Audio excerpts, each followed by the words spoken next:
Welcome, everybody. So a very warm welcome to our bite-sized corrosion conversation.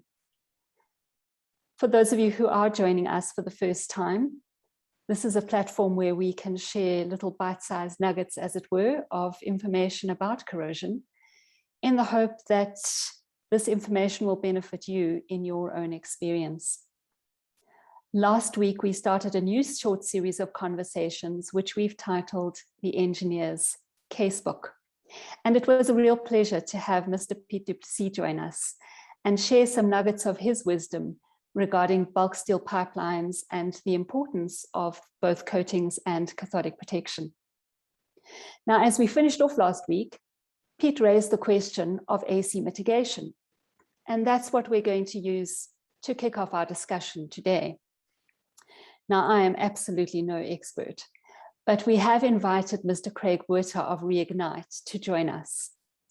Craig is a highly skilled corrosion protection engineer who has a special interest in AC mitigation, and today he will try to demystify AC corrosion for us in some small way. Now, before we get going with our conversation, I'd like to welcome you, Craig, and ask you to briefly introduce yourself to those in our audience who haven't yet had the pleasure of meeting you. Thank you so much, Vanessa, and thank you to the isiFundi team. I think this is the first initiative that I'm aware of in South Africa that runs this. So I just want to say well done to you, Vanessa, and your team, and Rachel in the background, and Neil and others that are contributing, because I think it really is adding value to industry at a time that we really need an education platform, but also collaboration. So well done. As I introduce myself, it's quite awkward introducing yourself because what do you say? But in brief, I think the important thing is just to share the experience and background. I'm a metallurgical engineer. I've probably spent the better part of now nearly 30 years in engineering and manufacturing. And a large portion of that has actually been in the corrosion industry. So my foray into the AC mitigation industry, or science and engineering, has really grown in the last 10 to 15 years as conflicts arisen and as more and more queries have come through. And obviously corrosion on pipelines has occurred that has not been normal or not clearly explained. So that's where the AC side has come in. Oh, thank you, Craig. Yes, AC mitigation has become somewhat of the new pink. As Pete mentioned last week, in the 1980s, the 1990s, and even the early 2000s, we hardly ever heard of it. So the question is this a real concern, or has it just been invented to make more money for the installation contractors? This is a very good question, Vanessa. Just to provide some context as briefly as possible, the first incidents of AC corrosion or AC related failure date back to 1977 and 1978, when the American Gas Association commissioned the first, how could I say, research papers.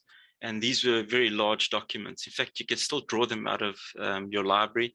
And all the calculations with the original integrals and mathematics and all that stuff behind it. And if I'm correct, the original study was done by a gentleman by the name of Dabkowski, and that was through the Pipeline Research Council in North America. So if you take it from then to where we are now, it's not that South Africa or other countries have lagged. I just think that our servitudes have essentially got more crowded a little later than North America, where you're sitting with approximately 2 million kilometers of distribution and transmission pipelines in different servitudes. So if you compare it to our pipeline network in South Africa, we're a little behind. So it's been around for a while. And I think now we're finding the problem purely because we're being obliged to share or being forced to share servitudes with the overhead power lines. I think with formalization of so many different aspects, standards become an issue. And do we have standards against which AC mitigation is installed or designed? Yes, there is. And I think in South Africa, we still refer to, we adopted a few years ago, we adopted this as SANS 15589 Part 1. And in that, there's a paragraph 9.3, and then there's an annexure B.3, which I've just taken a screenshot out of and I've shared it here. But so we essentially have a standard that's been around, if I'm correct, for 12 years. And it's a standard that refers to AC interference and addressing AC interference. So for those that have taken the time to watch this webinar, this standard is useful as a starting point. It's not the only one. There are numerous other standards. But if there's complexity in standards, then where do you start with AC design? I think the real challenge, Vanessa, is to understand the field conditions, or what you're looking at in the field. I think for many of the pipeline designers and engineers, it's wonderful because you understand that you've got topography, you understand that you've got X, Y, and Z, so you've got coordinates. You have this design approach and methodology from a civil engineering point of view. Well, strangely enough, in AC mitigation, it's the same. The starting point is to identify if you are near power lines. Does your pipeline, so it grows from there, and then there's specific bits of data that you need. Do you have any surveys that you'd like to share with us that are must-haves? Yeah, so I'll just go through. I've got a series of slides that I've got available, and I'll just share them as it provides maybe a bit more insight into how these surveys are done. So we'd have to look at power line geometry, and in power line geometry, we have a look at the overall power line in relation to the pipe. So when you have a look at this power line, you think, oh, well, this is a stock standard power line running in a field. What's the issue in relation to my pipeline? Well, the thing is, you can see where each of those conductors are, and each of those conductors phases carry a certain amount of power, and that power is actually the source of the interference. So the current that's flowing through it has a direct impact on nearby steel structures that are well coated. For example, a pipeline, you get a coupling effect, and then from that you are going to end up with the AC growing and the interference growing on the actual structure that you have in the environment, which is your pipe. It could be other structures as well. So we had a look at a power line tower there, but once you've got that information, you engage with Eskom, eThekwini, Cape Town, whoever the municipality or the power supplier is that's selling the power on. And typically the minimum data you're going to be looking at is the type of power line. So some of these acronyms here would mean nothing. I mean, the conductor type is not wildlife under zebra, but there's a whole international, there's this whole international acronym thing, and they've got all these names for these conductors. So there's a common platform. So you see under conductor type, and in the far right column, you see shield wire type, and that's a tiger. And so there's this whole international standard that allows us to look at how these conductors operate. What is their fault current? What current is flowing at full operating phase? What happens when there's emergencies? So there are these different variables that we have to consider. And if we cannot secure quality data from the power companies, so please forgive me if you're from a power company and you're listening to the webinar. It's not a criticism of power companies, but worldwide. I've got a number of projects at the moment in India, and I've got some going in Thailand to try and get the complete set of data I had on the previous table from a power company is not as simple as hitting Control-Alt and hopefully not delete, but it's just not Control-Alt-C and copy and then paste the data and send it off. Some of their data just isn't available, or some of the lines are not main transmission lines or distribution lines, so the data is not there. So the surveys we then undertake is we get electromagnetic field testing. So we do EMF testing. That gives us an indication of the magnetic field strength.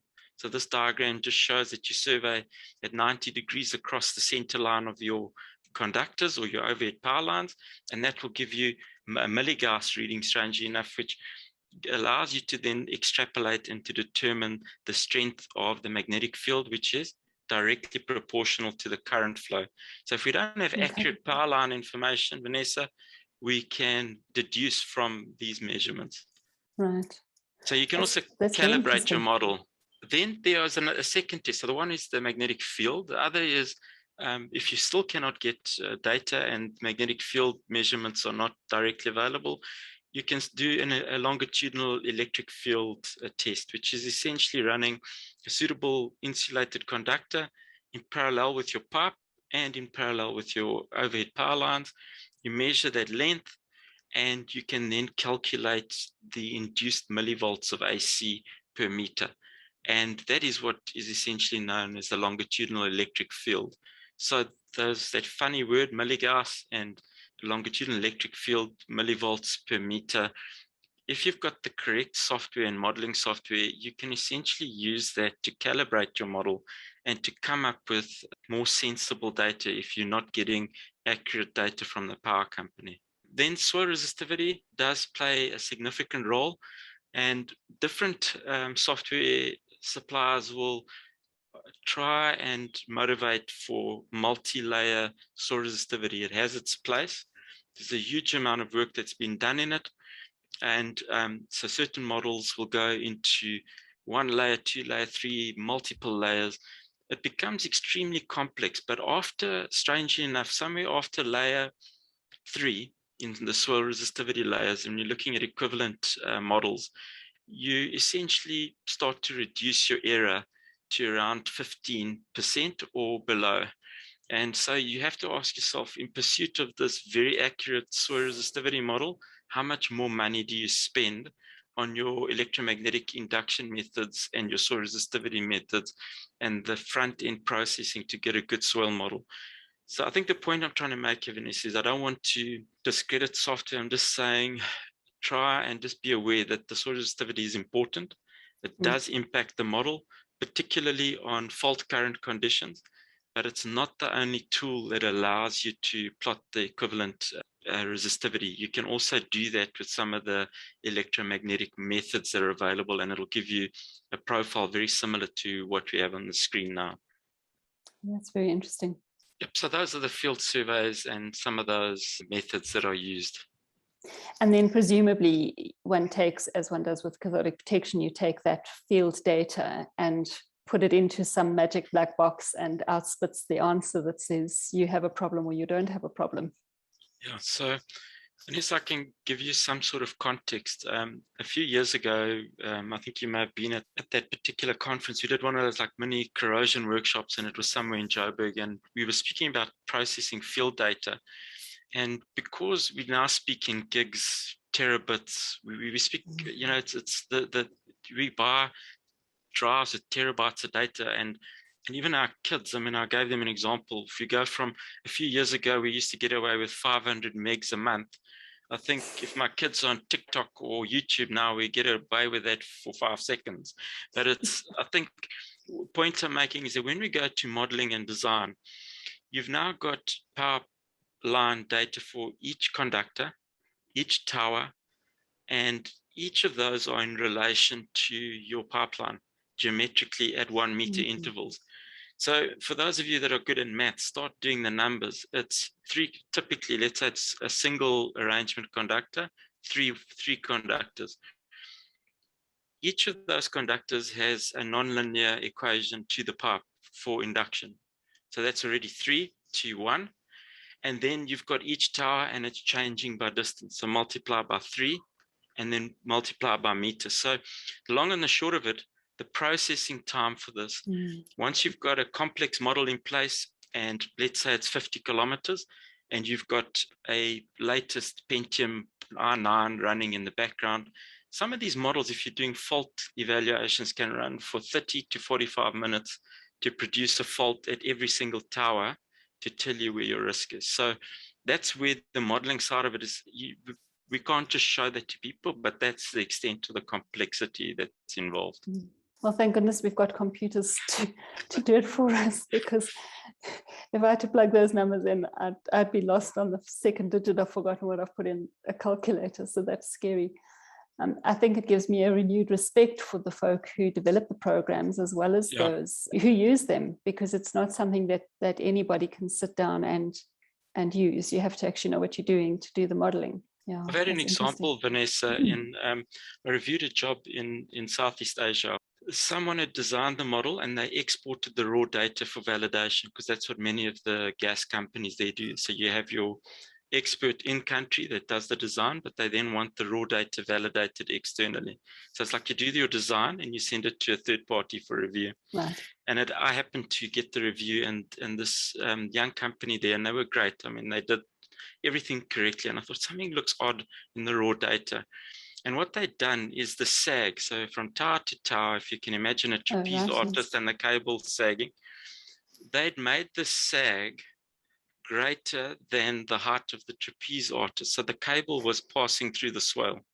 Now, I think that's the point I'm making, is that if you are not aware of that, and that element enters your design, essentially your cable is not separated from your pipe or the structure, and your design can go completely haywire. It really highlights the importance of really understanding what you're doing, as opposed to just plugging in numbers, so that it does make sense when you evaluate it. That's very interesting. So once you've done the design, what about the mitigation? Because that's what the clients will want, is an AC mitigation plan. For example, you would have your pipe that's now laid, and part of the mitigation materials you would run in a zinc ribbon. There are other materials that are available internationally. Just the reason we select zinc is because it's readily available. It does have a cost element, but in South Africa, if I were to run a bare earth copper wire through there, that would be a shopping invitation of note. And I've tried to explain this in other contexts. It's just that we have a vandalism challenge. If you rolled out cable like that, you're inviting theft and vandalism. Zinc doesn't quite have the same attractiveness. So we've had instances where folk excavate, try and steal it, but zinc is definitely one of the materials that are required. So you do the design, and this is one of the fundamental requirements to reduce voltage. There are other elements where you look at special earth mat designs and that. And then other key materials, is it okay if I just speak about voltage limiting and that? Yeah. Yes, so, I think those are often confused, so this will be helpful. Do not confuse someone offering a voltage limiting device and they give you a quote for a very small amount of money. It has its place, but these devices are largely used for electrical safety purposes. And I've got an example here, so forgive me for using the Den brand, but it's got a specific rating. It's got a specific nominal AC voltage that it will conduct at, say 60 volts. It's got a maximum continuous operating voltage and current, and then it's got certain lightning properties associated with it as well. And these devices are largely used at earth mats, chamber mats, or at above ground appurtenances where you may have a metering station on a product pipeline, or a customer metering station, or a pressure reducing station where your piping comes above ground, and you would have some sort of earthing or grounding involved. All that these devices do is it allows that if you have a sudden surge on the pipe and it exceeds the 60 volt threshold, it will allow you on the earthing, the equipotential gradient that you're standing on, or the mat, the earth mat, it just raises you to the same voltage as the pipe. And this may sound crazy. You could be at 1,000 volts, but as long as you're at 1,000 and the pipe's at 1,000, you've got no problem. So that's one of the key contributors of these devices. And then another device which is used more readily when connected to the zinc ribbon I showed earlier is a decoupling device. And these devices are more for steady state. In other words, all day long, every day, all year round.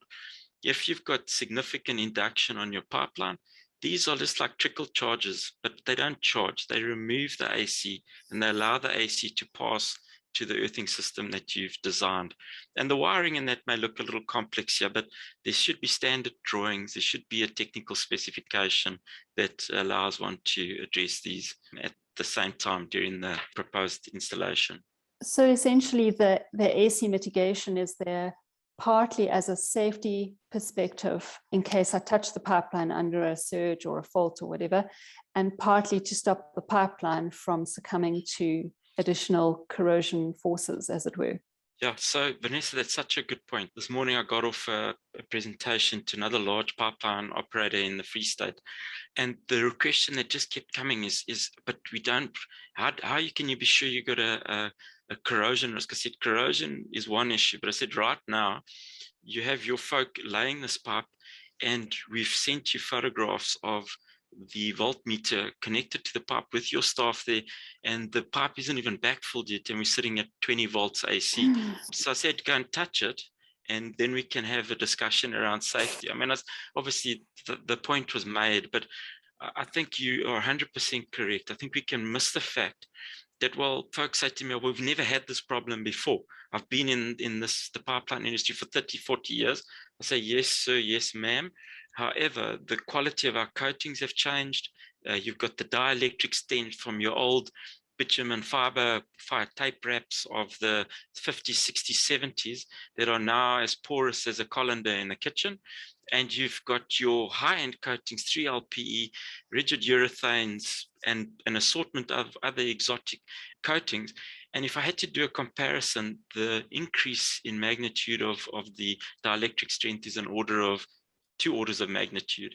So the behavior is very different. I think because we continually think of them as just pipelines, we can't see the progression. We all lauded the fact that coatings improved, but didn't see that there could be other drawbacks, which are some of the things we're now finding with AC interference challenges. What about cathodic protection and AC together? I mean, you mentioned that you've got this trickle charge effect of your DC decoupler, but in one of our previous bite-sized corrosion discussions, we spoke about zinc actually being a cathodic protection material under a sacrificial anode CP. Can that zinc be the same zinc, or does it have to be different zinc? Does the zinc know which zinc it is? This is a very good question, Vanessa. To the right of your screen, you can see the zinc, which is that ribbon that's being laid in the soil in parallel with the pipe. A significant consideration in South Africa now is, can that zinc offer cathodic protection and AC mitigation? Yes, it can. In fact, in large parts of North America, where we don't have DC interference, DC traction interference from railway lines, from other CP systems, and telluric, strangely enough, which is sunspot activity, but that's another presentation. Where you don't have that, it is very common to put the zinc in the trench with the pipe during construction, or to plow it in either with like an excavator or a large track-driven device, and then you just plow the zinc ribbon into the soil in parallel with the pipe. You then connect the zinc ribbon to the pipe, and strangely enough, Vanessa, it does offer both. You'll have your zinc ribbon sacrificing itself to protect the pipe, and at the same time, if there's AC induced on the line, it will protect the pipe by allowing that AC to transmit to the soil, or to drain to the soil, or ground to the soil, depending on the terminology you want to use. So there are incidents now in South Africa where designs are being done to allow for both. Obviously, the consideration of straight current interference or DC interference plays a big role. Excellent. So 2 for the price of 1. Cheap, Yes. hurry up. Yep. This is a very interesting comment just before we move on.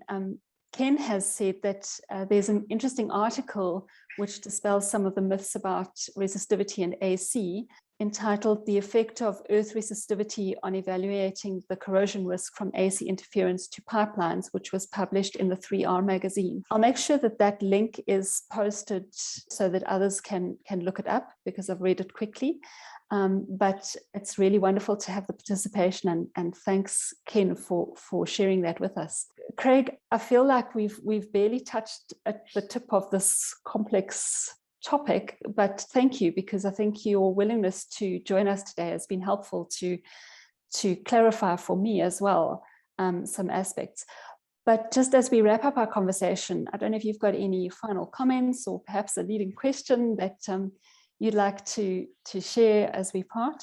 I think, Vanessa, in keeping with the topic that you're going through this month, the next factor here, I think it ties up with Ken's comment. So resistivity does have a direct relationship to the likelihood of AC corrosion. So that's one factor, but that the window through which we look at, if you can see the gap on my finger here, that window that we look through is a defect. Right. And So coating defects and AC corrosion, there's a strong relationship. Now I could list and rattle off 5 or 6 standards that speak about that in depth. But coating defect surveys, overline surveys, close interval potential, DCVG, or other methods that you see fit, allow us to quantify those little windows or defects. And when we can quantify the kind of defect we're looking at, irrespective of coating type, we can then get a better picture in terms of whether we're likely to have AC corrosion at certain voltages and, as Ken pointed out, certain soil resistivity conditions. That's like a parting or final comment I can make. Oh, excellent. Craig, thank you. And that comment is really timely. And I will come back to it in a second, but Ken has just posted another comment that ISO 21857 of this year actually gives examples on calculating induced voltages on buried pipelines. And it's interesting that it is such a new science, that the standards are coming out very current. So in the future, kind of we're almost at a cutting edge in AC mitigation. Yeah. So it's such a good point, Vanessa, because right now there's a working group that's busy rewriting the ESCOM guidelines for AC mitigation and for engaging operators that move into their right-of-way. So in the last 3 months, we've worked on that, and on 3 occasions, we've had to remove old standards because new standards arrived. So Ken's right on the money, because I just think that there's so many factors changing, and the calculations and the simulations have to be adapted to the standard. So even my argument now is that even the software versions that are used, the final output of the software must be checked. So if someone presents a report to a pipeline owner or an asset owner, the asset owner should know, hang on, does this software address the changes or the relevant standards? So I know that will also cause an argument, but that's for another day. Yes, and that requires our asset owners to have some background knowledge, which I guess is what we're trying to help expand with these very sessions. Thank you, Craig. It's been lovely chatting, and I'm hoping that this definitely won't be the last time that we share a conversation on this platform. And just to tell everyone that next week, Neil and I will be spending some time talking actually about a case history on an overland survey of a fuel pipeline where defect location was key. And as Neil tells me, it didn't just save the day, it actually saved the pipeline, which was due to be abandoned and replaced. So I hope that you'll be able to join us for the conversation next week. Join us at lunchtime. And in the meantime, I'm going to say a very special thank you to Craig Botha from Reignite, who's joined us today at lunch to share his wisdom and experience with us. And we hope that we'll have you all back with us next week. Thank you so very much.